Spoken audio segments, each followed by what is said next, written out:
제가 준비한 주제는 이제 3D 익스피리언스 플랫폼 기반의 시스템 엔지니어링이라는 제목을 붙여봤습니다. 그러니까 시스템 엔지니어링인데 그거를 저희가 얘기하고 있는 이제 3D 익스피리언스 플랫폼이라는 곳에서 구현을 한다라는 얘기죠. 그래서 우선 이제 시스템 엔지니어링이라는 거에 대해서 간략하게 좀 설명을 드리겠습니다. 아마 여기 계신 모든 분들이 시스템 엔지니어링이라는 단어는 많이 들어보셨을 거라고 생각합니다. 물론 시스템이란 단어, 엔지니어링이란 단어 뭐 말할 것도 없고요. 이렇게 붙여서 시스템 엔지니어링이라고 표현하는 단어들도 뭐 많이 들어보셨을 텐데 시스템 엔지니어링이라는 거는 결국은 이제 한마디로 표현을 하자면은 그러니까 저희가 만들려는 제품, 즉 이제 시스템이라는 거를 잘 만들기 위해서 성공적으로 구현해내기 위해서 다양한 분야들이 이제 연계가 될 텐데요. 그 연계된 분야들을 말 그대로 이제 유기적으로 조합을 해서 잘 만들어 보자. 제품을 좀 체계적이고 최대한 실수하는 일 없게 문제가 발생하지 않도록 잘 만들어 보자 라는 게 이제 시스템 엔지니어링이라는 방법입니다. 그래서 여러 얘기들을 하고 있습니다. 그래서 기본적으로는 이제 이렇게 프로세스를 갖다가 요구사항을 분석을 하고 기능을 할당을 하고 설계를 다시 조합하고 이러한 일들을 계속 반복해 나가면서 점점 이제 빵을 불려 나가듯이 구체화돼 가고 점점 커져서 결국은 우리가 원하는 제품에 이르게 된다라는 얘기인데요. 결국은 이제 한마디로 얘기를 하면은 요거는 이제 그 시스템 엔지니어링 학회의 이제 영국 쪽에서 뭐 캐치프레이즈 비슷하게 자기네들이 갖다 붙인 말인데 그러니까 결국은 이겁니다. 좋은 제품을 만들자. 어떻게? 잘. 그 되게 좀 어처구니 없는 얘기죠. 근데 결국은 시스템 엔지니어링이라는 거는 좋은 제품을 만드는 데 목표가 있는 거고 그 좋은 제품을 만드는 게 잘 만들자. 그 자리라는 거에 이제 모든 게 녹아 있습니다. 우리가 실수도 좀 적게 하고 제대로기면은 뭐 비용이든 사람의 에너지든 이런 것도 최소한 적게 쓰고 많은 것들을 다 이제 포함을 하고 있습니다. 그래서 이 시스템 엔지니어링이라는 것도 얘기가 나온 거는 제법 오래됐고요. 그 오랜 과정 중에 이제 여러 가지 기법들이 얘기가 나왔습니다. 그래서 처음에는 우리가 문서를 주로 사용을 하니 문서에 기반한 시스템 엔지니어링을 해보자. 그래서 뭐 파일 베이스드 시스템 엔지니어링 또는 뭐 도큐먼트 베이스드 시스템 엔지니어링 뭐 이런 것들을 하기도 했고요. 또 거기서 아니다. 결국은 제품을 만들려면은 요구사항이 시작이니까 우리가 요구사항부터 한번 얘기를 해보자. 그래서 뭐 리ኳ어먼트 베이스드 시스템 엔지니어링 뭐 이런 얘기들이 많이 이제 있어 왔습니다. 그래서 가장 최근에는 결국 엔지니어링을 한다는 거는 결국 우리가 제품을 만든다는 거고 제품을 만든다는 거는 결국은 제품을 표현을 하는 모델이니 결국은 우리가 모델에다가 집중해야 되지 않겠어? 라는 얘기를 하면서 이제 모델 기반의 시스템 엔지니어링이라는 얘기를 하고 있습니다. 그래서 모델 기반이라는 거는 결국은 제품을 표현을 하는 또는 시스템을 표현을 하는 모든 내용을 다 모델로 봅니다. 그래서 종이에 써져 있는 문서, 요구사항, 그 다음에 뭐 CAD 형상, 그 다음에 시험된 데이터, 테스트 케이스, 그 모든 거를 갖다가 이제 모델로 보는 거고요. 그러면 이거는 일종의 말장난 아니냐. 뭐 종이에 써져 있는 거를 문서로 보든 모델로 보든 본질은 안 변하는데 그걸 왜 굳이 그렇게 다시 모델이라는 이름으로 정의를 했느냐. 모델이라는 정의가 들어가게 되면서 결국은 모델링하는 기법 그리고 모델을 공통되게 수행하는 방법 이런 것들이 이제 정형화하게 됩니다. 그래서 어찌됐든 이런 이제 모델 기반의 시스템 엔지니어링을 통해서 결국은 이제 프론트 로딩의 효과도 볼 수가 있겠고요. 그 다음에 이게 또 모든 업무가 줄어드는 것만은 아닙니다. 예를 들어서 초반에는 오히려 업무가 좀 더 늘어날 수가 있는 거죠. 근데 초반에 늘어나는 업무에 의해서 그 효과에 의해서 뒤에 이루어지는 상세 설계나 아니면은 뭐 인테그레이션, 그다음에 시험 이런 영역들이 노력이 줄어들게 되고 결국은 기존에 비해서 최종적으로 시간과 비용이 그리고 사람의 인력이 세이브 된다라고 얘기를 하고 있습니다. 그래서 간단하게 이제 시스템 엔지니어링에 대해서 설명은 드렸는데요. 굉장히 좀 철학적인 류의 얘기입니다. 뭐 물건을 언제는 잘 만들었지 못 만들었나요? 당연히 잘 만들려고 열심히 일을 하고 있는 건데, 그리고 앞에서 보시면은 뭐 좋은 얘기는 많은 것 같은데 결국은 지금껏 다 하던 얘기인 것 같죠. 그래서 이렇게 이제 굉장히 좀 형이상학적인 그 시스템 엔지니어링이라는 기법은 이제 정의가 되어 있고, 그러면은 그래 좋다, 우리가 시스템 엔지니어링을 적용을 해보자 라고 이제 마음은 먹었습니다. 그러면은 이거를 이제 어떻게 적용을 할 것이냐, 저 뜬구름 잡는 것 같은 얘기를 실제로 내가 물건을 만드는데 어떻게 적용을 할 것이냐 라는 거에 대한 이제 궁금증이 발생을 합니다. 그래서 이 시스템 엔지니어링이라는 것의 방법론으로서 이제 아키텍처 프레임워크라는 얘기가 나오고 있습니다. 그래서 아키텍처 프레임워크라는 거는 쉽게 말씀드리면은 결국은 이 시스템을 모델링하는 사람들이 공통적으로 수행하고 또 공통적으로 사용하게 될 언어를 정의를 해놓는 겁니다. 뭐 예를 들어서 뭐랄까요, 일종의 교통법규 같은 거죠. 뭐 여기에 이제 이렇게 빨간색 이렇게 동그라미 마크가 있으면 여기는 멈추라는 얘기로 정하자. 그리고 뭐 파란불이면은 파란불 신호가 들어온 데만 다니자. 뭐 사람이 있을지 모르니 운전자는 언제나 사람을 조심하자.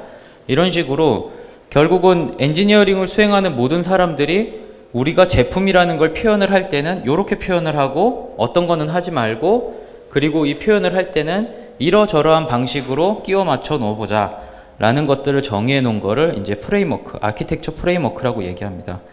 그래서 기존에 이제 여기에 보시는 뭐 가장 간단한 초창기에 나왔던 아주 간단한 방법에서부터 점점 이제 시절이 변하면서 상당히 좀 이제 복잡화되기도 하고 구체화되기도 하는데요.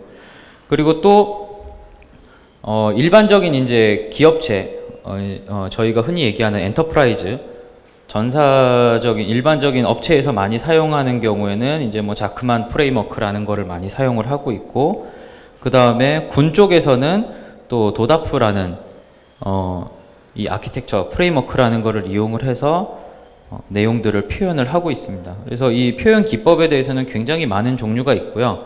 어느 게 옳은가라는 거는 없습니다. 결국은 우리 업체가 어떤 제품을 개발을 하고 어떤 시스템을 개발을 하고 또 어떤 절차를 거치는 게 가장 우리한테 맞는 것이다 라는 거에 따라서 이 중에 어떤 걸 취사하게 될지가, 또 취사를 한 걸로 그대로 사용을 하는 게 아니라 우리 업체 환경에 맞게 테일러링을 하는 그런 과정들이 필요하게 됩니다. 이런 이제 여러 가지 이 아키텍처 프레임워크 중에서 이제 저희 같은 경우는 이제 모델링 앤 메소돌로지 포 시스템, 줄여서 이제 MMS라고 하는 기법을 얘기를 하고 있습니다. 그래서 크게 이제 시스템을 표현을 할 때 오퍼레이션, 운영에 관한 측면과 디자인, 설계에 관한 측면으로 이제 크게 두 개를 나누고요. 그 각각의 두 개를 표현을 하는 게 스테이트, 스태틱, 다이나믹, 그다음에 뭐 토폴로지, 리콰이어먼트 이런 형태로 표현을 하자라고 이제 제안을 하고 있습니다. 그래서 또 물론 오퍼레이션도 뭐 미션과 서비스, 그다음에 디자인도 기능과 컴포넌트 이렇게 또 세분화를 하는데요. 결국은 이 가로축의 5가지 네 항목과 그다음에 세로의 이제 4가지 항목들을 조합을 해서 이 각각의 조합에 맞는 내용들을 표현을 하는 것으로 이제 시스템을 설명을 하자라고 얘기를 하고 있습니다. 그래서 예를 들어서 이제 미션이라는 거는 결국은 우리 시스템이 또는 우리 제품이 어떠한 일을 해야 되는가 라는 거에 대해서 정의를 하는 거고, 그 정의라는 거에 이제 스테이트, 우리 제품이 처하게 될 상태는 어떤 건가, 뭐 비가 많이 오는 환경인가 아니면 굉장히 건조하고 먼지가 많은 환경인가, 이런 것들이 있을 수 있겠죠. 그리고 그런 거에 대한 정적인 상태, 그 다음에 동적인 상태, 그리고 얘의 주변 환경들, 그러니까 토폴로지는 어떻게 되는가, 이런 것들을 분석을 수행을 하게 되고, 이 수행된 분석 내용들을 다 취합을 했을 때 결국은 요 내용들의 합이 이게 고객이 원하는 사항이구나, 요청 사항이구나 라는 하나의 이제 니드를 만들어내게 됩니다. 그래서 이렇게 어떤 불특정한 고객을 상대로 제품을 개발을 해야 되는 경우에는 뭐 시장 조사라든지 아니면은 요즘 뭐 트렌드가 뭐라든지 이런 것들을 다 합쳐서 일종의 이제 상품 기획이라고 할까요? 우리는 다음번에 이런 제품을 만들어야겠구나 라는 부분이 이제 요 영역이 되는 거겠죠. 또 다른 방면으로 이제 오히려 고객 쪽에서 우리는 이런 제품을 원하니 만들어 주세요 라고 이제 요청을 받는 일종의 수주 형태의 이제 요청을 받는 경우라면은 사실 요 영역들은 어느 정도 고객이 해오겠죠. 우리가 고객이 요거를 수행해서 이 니드라는 문서를 우리는 요런 제품을 원합니다. 만들어 줄 수 있나요? 라고 이제 요 문서를 던져주게 되면 그 내용을 기반으로 해서 다시 이제 그 다음 사항들을 수행하는 방식으로 진행을 할 수가 있습니다. 그래서 결국은 또 이제 서비스에 대한 측면에서 전체 분석을 통해서 만들어내는 게 이제 시스템에 대한 리콰이어먼트. 여기는 이제 그냥 단순히 고객이 나는 이런 꿈이 있어요라는 목적이 아니라 니드가 아니라 이제 이거를 실제로 이제 구체화해가는 과정이 되겠죠. 그리고 이 내용들을 또 합쳐서 시스템에 대한 설계 리콰이어먼트가 나오고 또 이 설계 리콰이어먼트를 분석을 통해서 하드웨어는 어떻게 만들 것인가, 소프트웨어는 어떻게 만들 것인가, 기구적으로는 어떻게 표현할 것인가, 이런 세부 영역들에 대한 리콰이어먼트들이 이제 구체화되게 됩니다. 그래서 여기 제가 이제 오렌지색으로 표현을 해놓은 부분들이 어찌 보면 이제 전통적인 요구사항에 대한 문서들이죠. 각종 요구사항에 대한 문서들이 될 것이고, 컴포넌트에 대한 이제 토폴로지라는 거는 저희가 흔히 얘기하는 이제 CAD 형상이죠. 또는 이제 소프트웨어로 친다면 코드, 이런 영역들이 되겠습니다. 근데 이거는 요구사항을 구체화시켜가는 과정이기 때문에 진짜로 뭐 상세 설계가 되는 이런 식의 형상이 아니라 뭐 계략적인 모양새가 이렇게 될 거라는 이제 뭐 영역을 잡는 자든지 틀을 잡는 이런 형태, 아주 초기 형태의 3D 형상, 이런 것들이 될 것입니다. 그리고 이제 컴포넌트의 다이나믹, 이제 얘가 이 컴포넌트들이 어떻게 움직이느냐라는 거를 얘기하는 거는 이제 또 다른 표현으로 저희가 이제 컴포넌트 비헤이비어라고 얘기하고요. 비헤이비어라는 거는 결국은 이 컴포넌트가 이 기능을 이런 식으로 움직이고 작동할 것이다라는 얘기이기 때문에 요 영역을 갖다가 상세하게 저희가 뭐 이제 검증을 하는 걸 갖다가 이제 펑셔널 DMU 또는 FDMU 이러한 형태로 얘기하고 있습니다. 그래서 흔히 보시는 일종의 시뮬레이션 영역이라고 보시면 될 것 같습니다. 그래서 아까 앞에 보시면은 이렇게 가운데에 줄을 하나 이렇게 점선을 쭉 그어 놨는데요. 이 점선의 의미는 뭐냐면은 결국은 이제 어떤 시스템을 바라볼 때 맨 처음 시작은 우리가 만들어야 되는 게 뭐지? 고객은 저런 기능을 원하는데 우리는 그 기능을 여기서 그 원하는 내용을 진짜로 우리가 제공을 하려면 무슨 기능이 필요하지? 이런 식의 어떤 해결 과정과 그 다음에 문제, 우리가 풀어야 될 숙제들을 갖다가 쭉 리스트업하는 과정이라고 볼 수가 있습니다. 그리고 실제로 그 후반부는 그렇게 우리가 정의해 놓은 문제들을 이런 방식으로 풀어나가야겠다. 얘는 이런 역할을 하고 쟤는 저런 역할을 하고 얘와 쟤가 이렇게 데이터를 주고받으면은 원하는 거를 만들어낼 수 있겠다. 라는 식으로 이제 해결을 해나가는 과정이라고 볼 수가 있습니다. 그리고 이런 이제 내용들은 아마 이제 소프트웨어 쪽에 좀 관심이 있으시거나 그쪽에 발을 담그셨던 분들은 좀 익숙하실 텐데요. 이 소프트웨어 쪽에는 시스템 모델링을 하는 SysML이라는 그 모델링 랭귀지라는 게 기존부터 좀 어느 정도 확산이 돼 있었습니다. 그래서 여기에서 결국은 이제 소프트웨어도 제품이니까요. 우리 제품을 이렇게 개발해야지 라는 일종의 뭐랄까요, 시방설할까요, 도면이랄까요, 이러한 형태로서 이제 sysml이라는 걸 사용을 했는데, 그 sysml에서 사용되는 9가지의 이제 주요 다이어그램들이 있습니다. 그 다이어그램들을 저희 솔루션에서는 이렇게 기본적으로 다 포괄을 하고 거기에 이제 더 많은 정보들을 표현을 할 수 있도록 이렇게 제공을 하고 있습니다. 예, 그래서 지금까지 많이 당황스러우시죠? 카티아 세션에 와서 이게 웬 대학 수업도 아니고. 그래서 이제 프로세스는 시스템 엔지니어링, 그리고 이거를 적용하는 방법은 뭐 이제 아키텍처 프레임워크, 다양한 것들이 있는데 그 중에서 제가 말씀드린 거는, 그리고 또 다소 시스템이 추천하고 있는 거는 MMS라는 방법이고, 그거를 실제로 이제 적용을 할 수 있도록 지원하고 있는 게 바로 이제 저희 솔루션이라는 거죠. 그래서 3D 익스피리언스 플랫폼이라는 게 이러한 내용들을 지원을 하고 있습니다.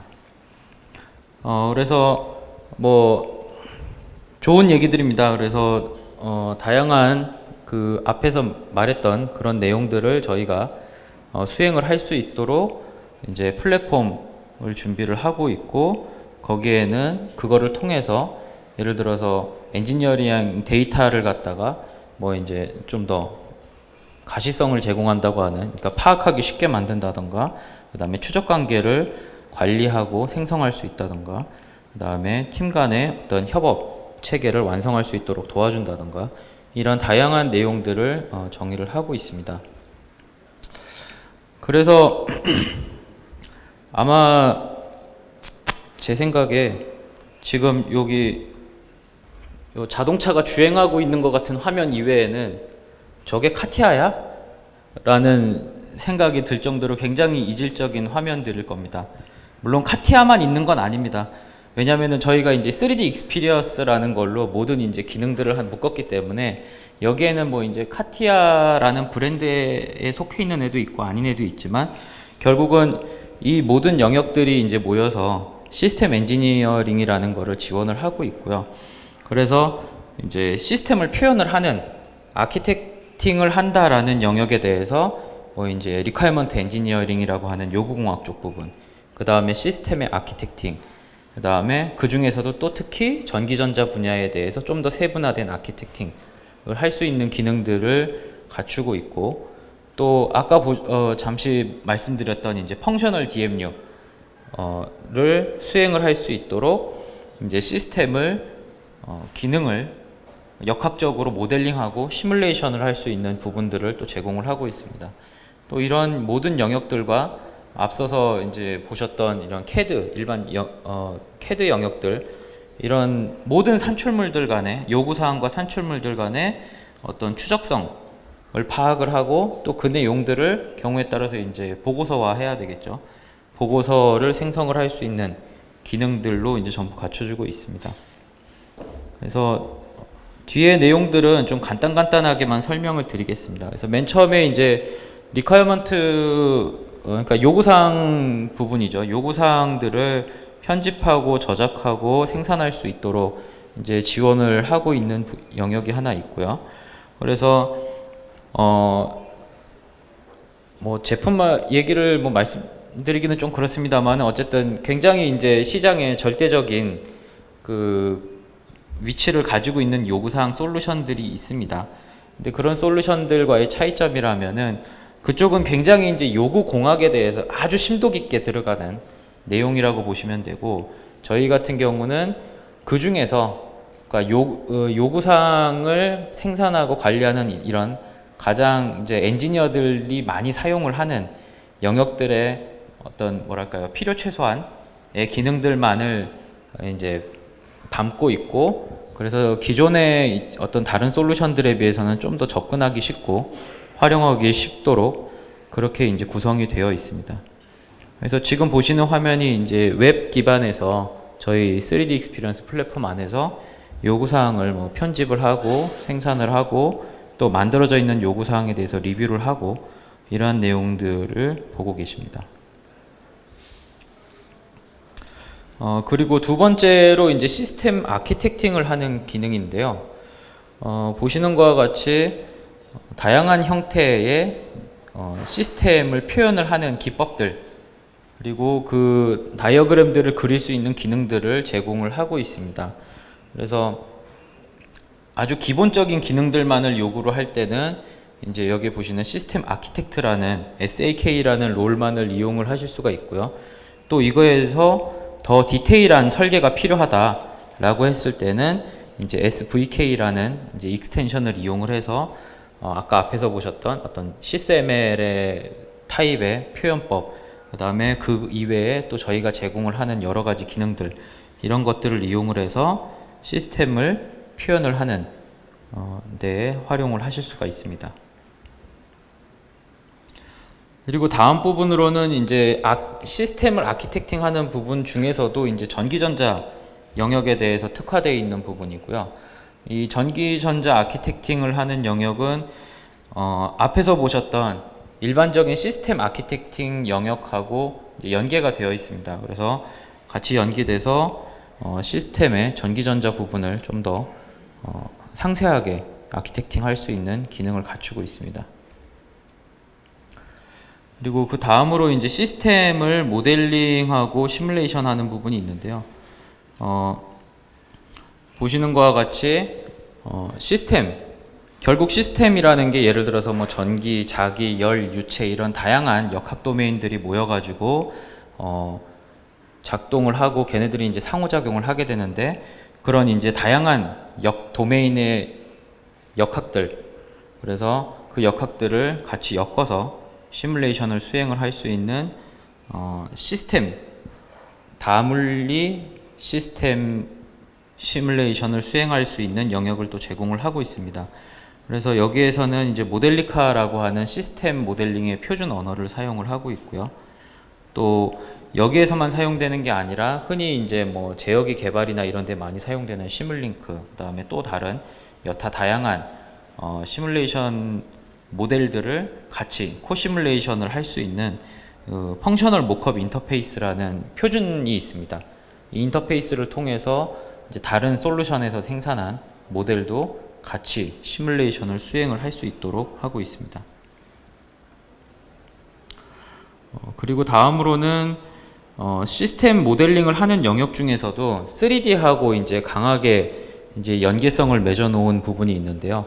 예를 들어서 기구 모델을 만들어 놓은 거에 대해서 시스템 모델을 또 구성을 해야 된다 그러면은, 기존 같은 경우에는 이제 솔루션이 서로 달라서 카티아를 쓰는 사람은 키네매틱 모델을 만들고, 또 뭐 다른 솔루션을 쓰는 사람은 그걸 가지고 또 시스템 모델을 꾸미고 했었는데, 이제 3D 익스피리언스에서는 키네매틱 모델을 자동으로 시스템 모델로 컨버팅을 해주는 기능을 갖추고 있고요. 또 올해 이제 17X에서는 파이프 모델을 만들어 놨을 때 그 파이프 라우트를 시스템 모델로 자동으로 컨버팅을 해주는 그런 기능을 또 갖추고 있습니다.